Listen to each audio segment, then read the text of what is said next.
The makers of Camel cigarettes present Dick Powell as Richard Diamond, private detective.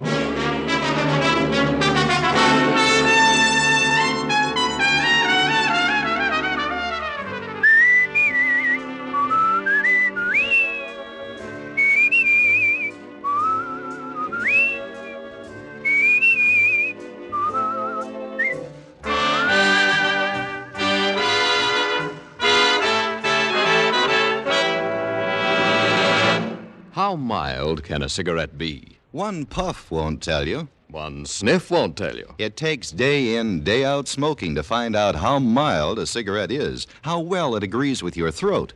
Make the sensible cigarette test, the thorough test. Smoke only Camels for 30 days and see just how mild a cigarette can be.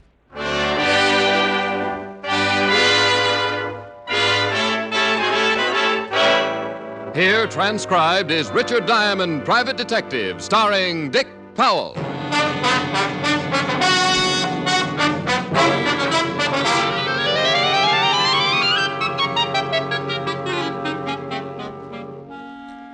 It was about 2 o'clock in the afternoon.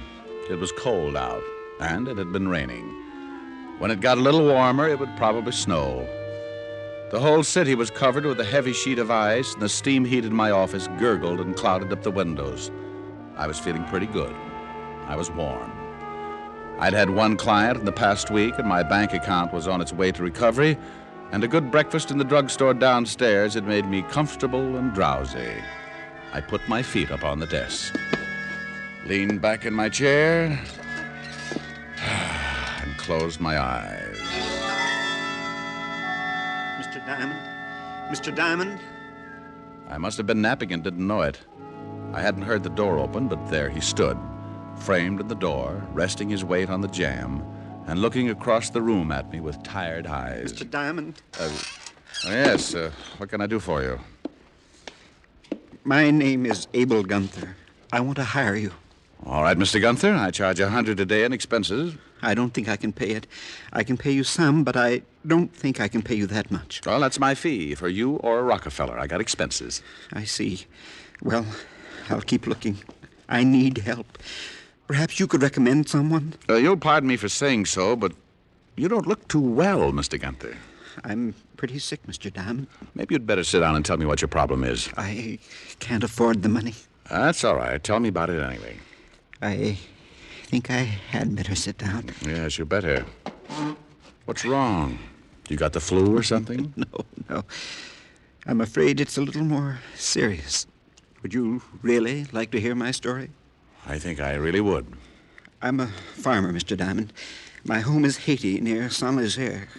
Haiti? Yes, the West Indies. I was born there, raised there. My parents died when I was 13. I have a wife. She's there now, and she's the main reason I have come here seeking help. My wife is dying, Mr. Diamond. I must get help quickly before it is too late. I have a farm. He kept talking, telling me about his life on Haiti. He told me about his farm, a fairly good-sized farm by his description. He told me how in the past 2 years things began to go wrong on his farm, and soon all the farms in the area were also having trouble. The cane fields would burn every year. Then it was the cattle. One by one, they became sick. Then my wife, and now me. And you don't know what's wrong with either of you, huh? Yes and no. My Christian religion fights it, but my life on Haiti has taught me deep respect for it. Respect for what? Voodoo, Mr. Diamond. Oh, I know just what you're thinking. But a doctor in Haiti has examined my wife and can find nothing wrong. Well, I don't particularly believe in anything like that, Mr. Gunther. But if you do, why have you come to me? I said I have a healthy respect for it. I don't entirely believe it, but some of the things I've seen make it difficult to disbelieve.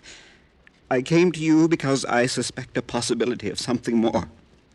Immediately after my wife was taken ill, I received an offer for my farm, a very low offer from a Saint-Nazaire banker. I investigated, found it had been made in the interests of one Arthur Cotswold. Arthur Cotswold? Haiti's biggest planter. Oh. How about the other farmers? They received offers like mine. Being the oldest farmer, the rest looked to me for guidance. I told them to wait. Then I came here to hire someone to look into the matter. Would you like some water? No, thank you. I'm all right. Anyone else become ill besides you and your wife? Yes. Several others. I have $368 in my ticket home. The money is yours if you will go to Haiti and investigate. Have you been to a doctor here in New York? No. Mr. Diamond, here's directions how to get to my farm. My servant, little Chiva, is there. No one knows I came. Mr. Gunther. Mr. Gunther!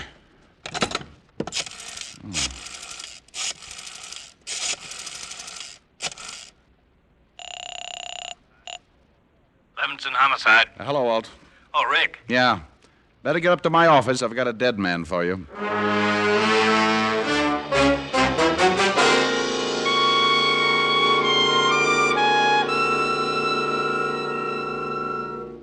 Are you kidding? That's what Gunther told me.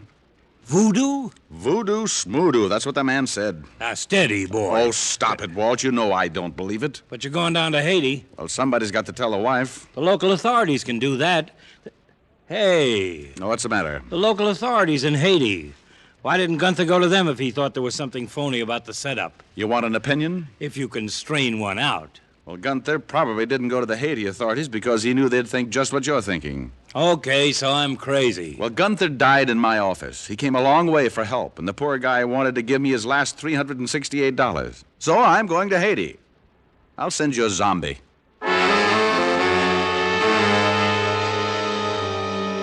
Walt promised to send a wire in care of the authorities in Saint Leger as soon as he got an autopsy report on Mr. Gunther, and I headed for the airline's ticket office.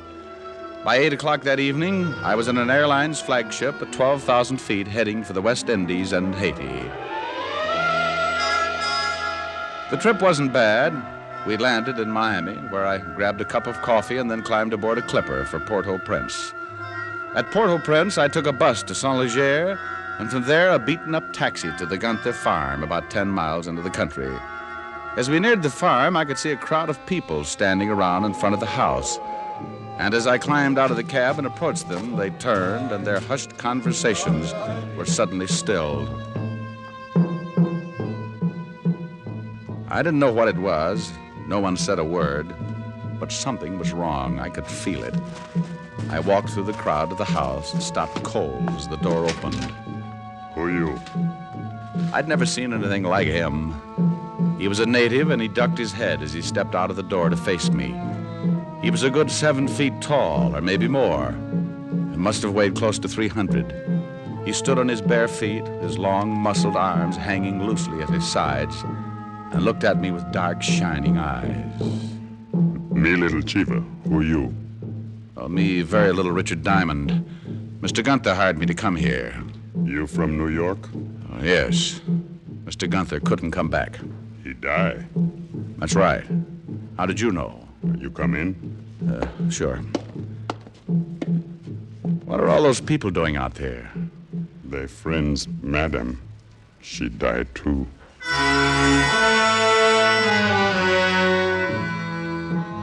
Little Chiva led the way into the bedroom where Mrs. Gunther lay on the bed, covered with a fresh white sheet, her eyes closed in death, her face drawn and tired. Little Chiva told me she had died the day before, about 3 in the afternoon, and a cold chill ran up my back. I remembered her husband lying on the floor of my office about 3 o'clock in the afternoon, the day before. What you do here? Mr. Gunther wanted me to find out why the cattle are getting sick, why the fields are burning, why he and his wife became ill. Bad voodoo. Well, he thought it might have something to do with a man named Cotswold. He big man. What are those drums? For madam and mister. They voodoo. Good voodoo. Give blessing for spirit. For madam and mister. You see, little Chiva, the Mr. Gunther wanted me to help him. He paid me money to help him and died asking for help. I'm going to try and do what I can. The madam and mister good people. Teach little Chiva. They take little Chiva when he's small boy and make good life. You good man. Little Chiva help you.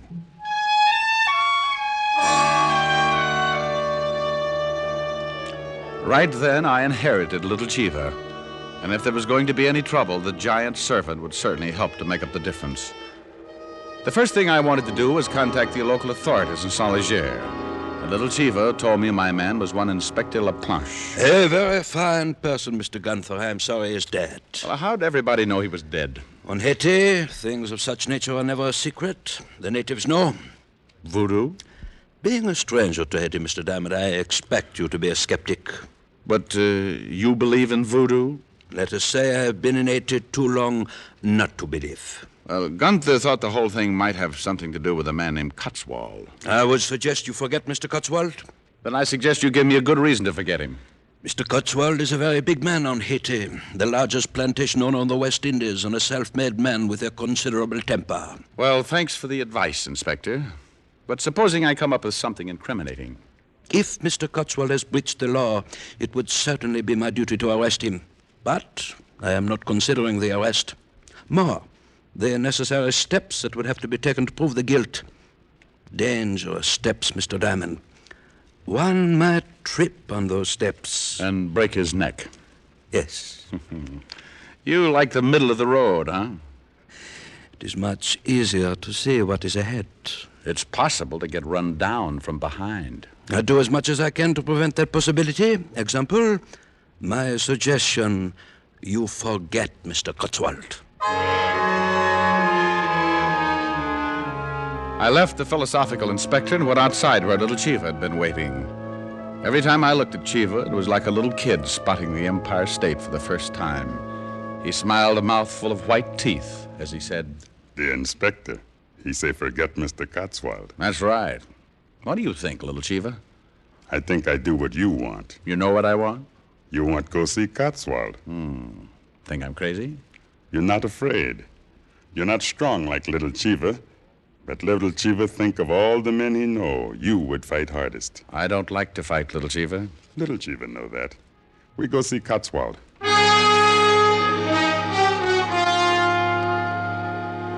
Little Chiva led the way up a long, narrow road surrounded on both sides by high sugarcane fields.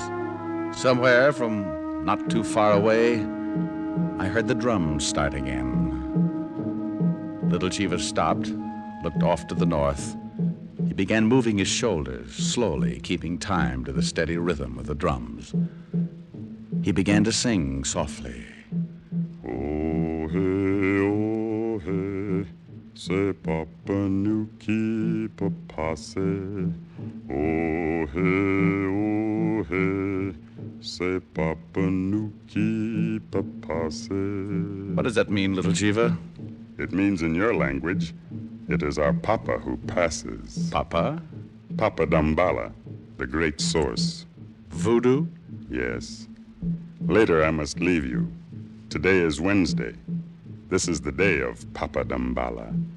Oh, hey, say Papa Nuki Papase. He continued his little chant until we reached the beginning of a long, high fence running along next to the narrow road.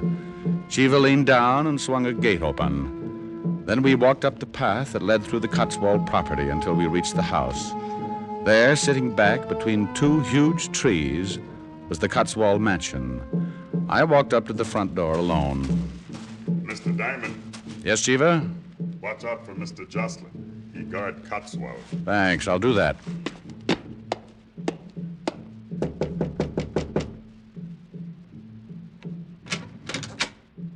What do you want?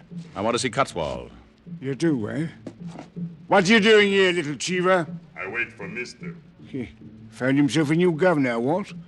You must be that fella Diamond. I must be. Well, come in. Mr. Cotswold's been expecting you. He introduced himself as Jocelyn and led the way into a large paneled study. And I met the big man himself, Arthur Cotswold. The drums stopped. Today is Wednesday. It belongs to the great god Dambala. So I understand. Most days of the week are significant in voodoo. Will you have a drink, Mr. Diamond? No, thank you. Jocelyn, mix me a gin and tonic. Yes, Mr. Cotswold. Thursday and Saturday belong to Uzile Frida, the goddess of love. I'll have to remember that. I know why you are here, Mr. Diamond. I'm glad you do. For some reason, Gunther and the rest of the miserable farmers think I'm responsible for their trouble. Of course you're not. I simply tried to help them. With their cattle sick and their crops gone, I had my banker make them an offer. Have any of your cattle taken sick? None. Pretty strange. Haiti is a strange land. Now, you're not going to start talking voodoo. You're a stranger, Mr. Diamond. There are many things that you would not understand, and I would certainly not try and convert you. Well, I appreciate your interest, but I intend to find out why Gunther and his wife died. This point I would most certainly give you advice on. Go home, Mr. Diamond. Leave well enough alone. After I come up with an answer. Mr. Diamond, I am not a patient man. I have gone out of my way to give you some healthy advice. Heed it. For your sake, heed it. Well, thanks. I'll let you know what I find out. You persist in this investigation? I always persist. In fact, I'm the persistenist.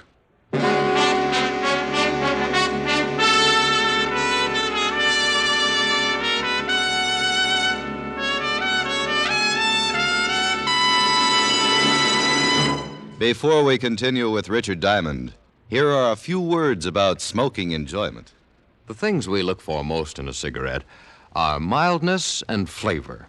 You'll find both of these things in Camels, day after day and pack after pack. No other cigarette has Camel's rich, full flavor, the flavor of costly tobaccos properly aged and expertly blended. And no other cigarette gives you this proof of mildness. In a coast-to-coast test of hundreds of people who smoked only Camels for 30 days, noted throat specialists reported not one single case of throat irritation due to smoking Camels. Make your own 30-day Camel test. Not just a puff, not just a sniff, but normal smoking for about a month. You'll enjoy every puff, and you'll know without question how mild Camels are, how well they agree with your throat. Yes, and you'll see why. More people smoke Camels than any other cigarette. How mild, how mild, how mild, how mild, how mild can a cigarette be? Make the Camel 30-day test and you'll see. Smoke Camels and see.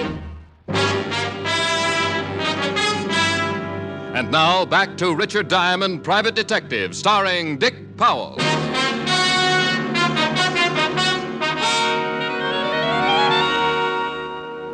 I left Arthur Cotswold cooling his fit with a gin and tonic, went back to Chiva, and he led me back to town. On the way, I got an idea. When we arrived in town, I sent little Chiva back to the Gunther farm. Then I went in to talk to Inspector LaPlanche.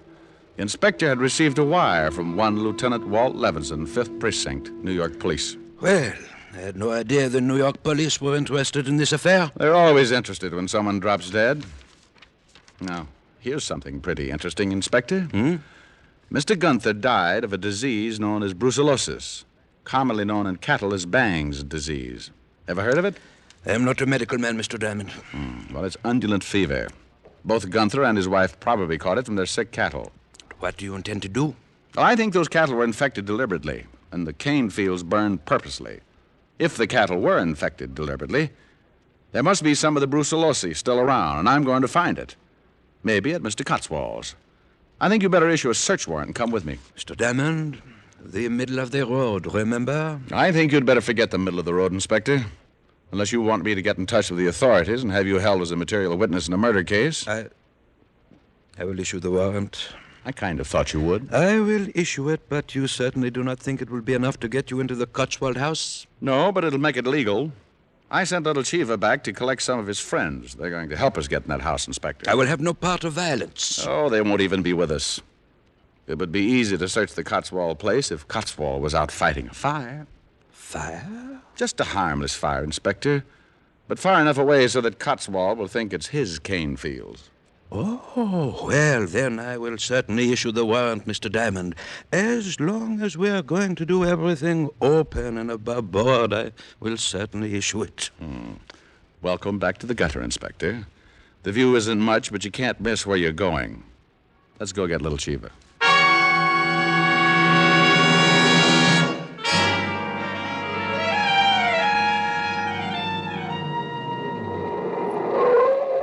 What are all those natives doing at the Gunthers? I don't know. It looks like something's wrong.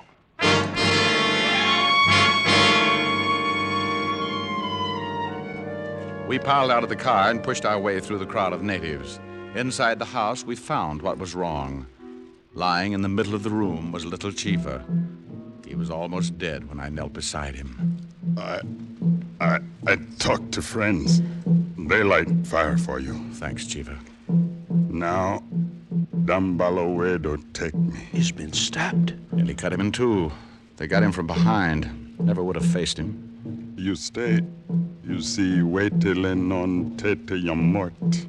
See what? It is a ritual. It means taking the spirit from the head of the dead. He wants you to see it. You stay. You believe voodoo. All right, Chiva. I'll stay. Now, who did this to you? Nazi. In back. He's dead.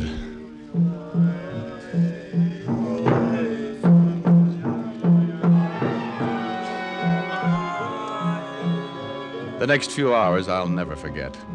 The inspector knew what was coming, and he wanted no part of it, so he waited outside.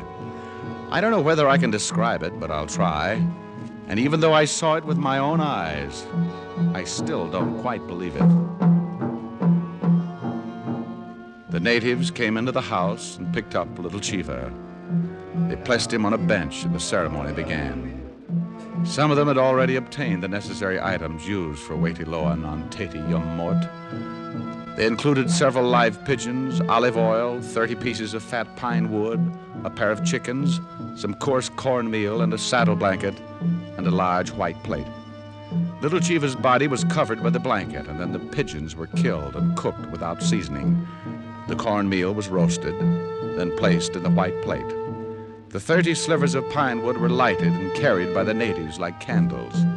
Then one of the natives took the white plate with the meal in one hand and the pot with the chicken in the other and approached the fire, chanting a strange dirge.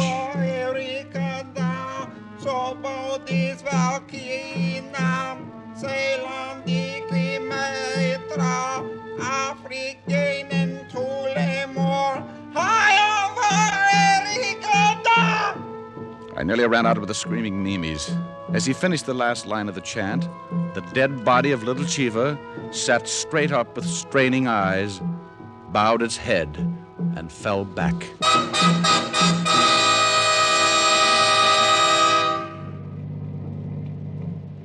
You look a little pale, Mr. Diamond. Well, I can't understand why.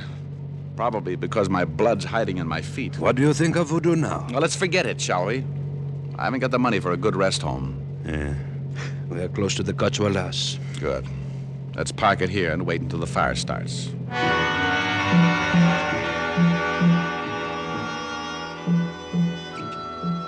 The inspector and I sat in the car and waited while the moon climbed up over the clouds and the drums in the distance tangled my nerves into complete knots. After about an hour of waiting, a dull glow to the south started the expected commotion in the Cotswold household, and we climbed out of the car. Fire, Mr. Cotswold! The cane field! Fire! Get the servants! Get every man out there to fight that fire! It had worked. The inspector and I stayed to the shadows until the last man went running out of the house. Then we went in. We worked as fast as we could. We took the place apart. Then I must say, the timid inspector had really gotten out of the middle of the road. He tore the place apart like he'd spent most of his time on a wrecking crew. I have not found a thing. Oh, the house is clean. There's a barn. Then let's go. We went out of the house and headed for the barn about 50 yards away. The drums were louder now, and the dull glow of the fire had nearly vanished. It was obvious that the inspector and I had to work fast. He took one end of the barn, and I took the other. We worked toward each other. Just about the time I was ready to give the whole thing up. Diamond! Diamond! Inspector, you find something? This hypodermic for cattle. That's not enough. This bottle hidden under this box. Well, it's more like it. Let's get it back to town and have it analyzed. That won't be necessary, Mr. Diamond. Cotswold. It was Cotswold, and he had 3 things on his side that made the situation very uncomfortable. His bodyguard, Jocelyn, and 2 guns. They stepped through the open door and moved up to us. I see you found my secret, Mr. Diamond. This is the stuff you've been infecting the cattle with.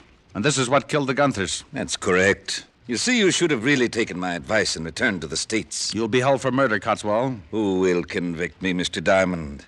No evidence, no one to testify. I'm surprised at you, Inspector. I thought you had more sense. Sometimes a man finds his pride and does the best thing. You know, of course, I can't allow either of you to live. We had a hunch. Now tell me something. Who killed little Chiva? He was getting to be a nuisance. I had Jocelyn here attend to the matter. What's that? Diamond. Mr. Cotswold, look!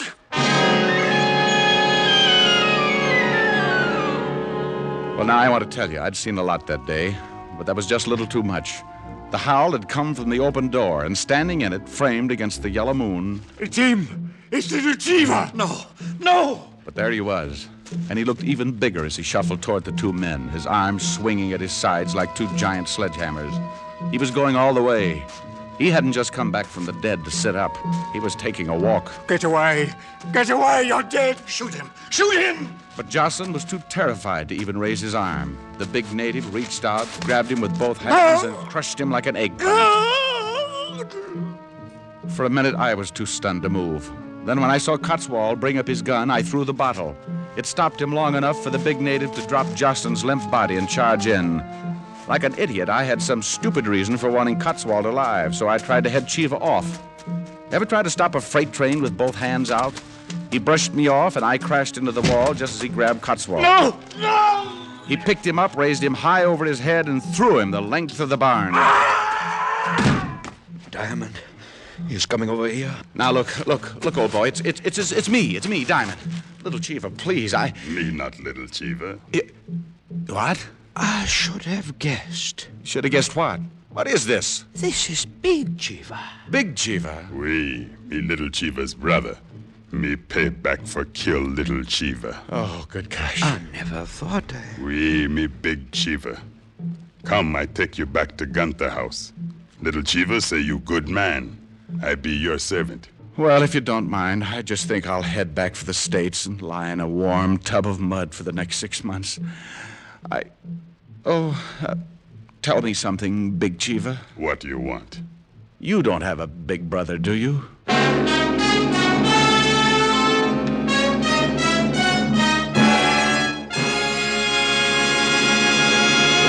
Dick Powell will return in just a minute.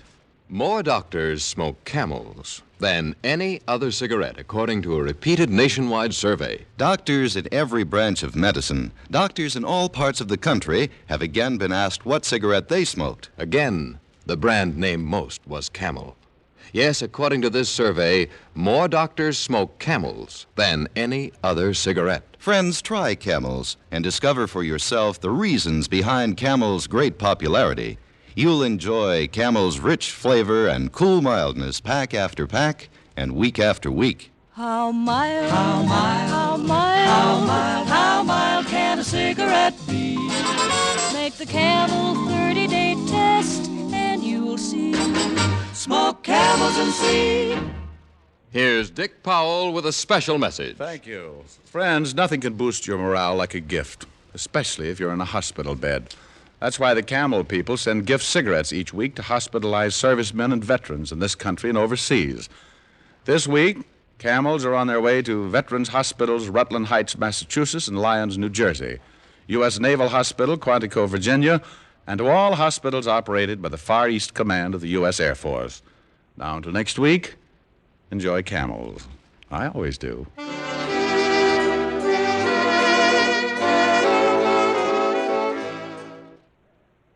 Men, has your pipe got your tongue? Well, switch to Prince Albert, the National Joy Smoke. PA's Choice Tobacco is specially treated to ensure against tongue bite.